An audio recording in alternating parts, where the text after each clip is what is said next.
Hey, I'm Jake Newton. I'm the Chief Operations Officer for Center for Personal Protection and Safety, CPPS.com. And I want to talk through the training considerations for California SB-553 in context with our recently released Workplace Violence Fundamentals training. So I'm going to start off with what some of those requirements are at a high level, how the fundamentals training then implements some of those things, and some of the, as kind of a third piece of this, what some of those nuances are from an organizational context as you're going through this process. So what are those requirements? That's kind of the first piece.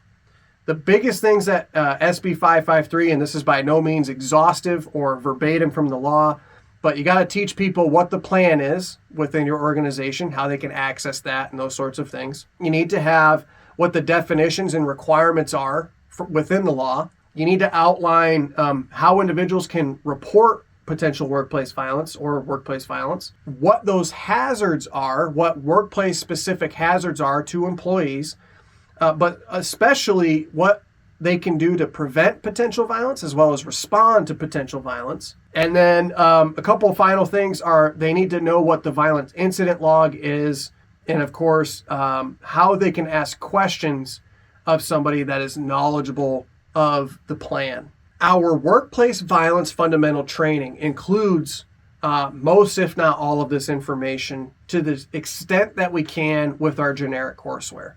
A couple of the big things that we're not able to address, as you can imagine, is what are those workplace specific requirements or hazards, risk factors, if you will, to an employee.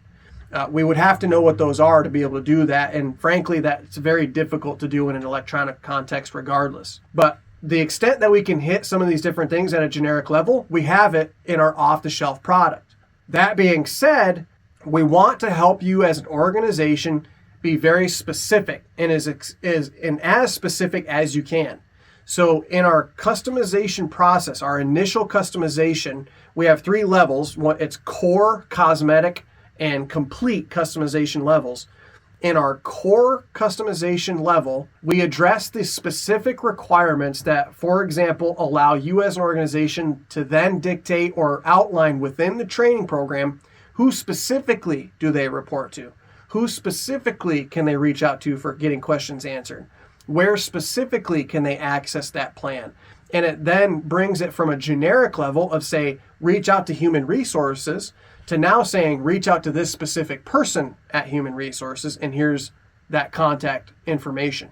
As a brief example, so we go through that process, and you can always do more if you want to as an organization, but we're setting you up throughout this process to have an efficient means to hit violence prevention requirements as well as responding to potential violence to avoid harm as an employee, and how it all falls within that organizational context. So if you haven't seen this program and you're looking for solutions for aligning with SB-553 from a training perspective, reach out to us, cpps.com, submit a form. We're happy to answer any questions you have and walk you through that implementation process. Thanks for now, but until next time, cheers.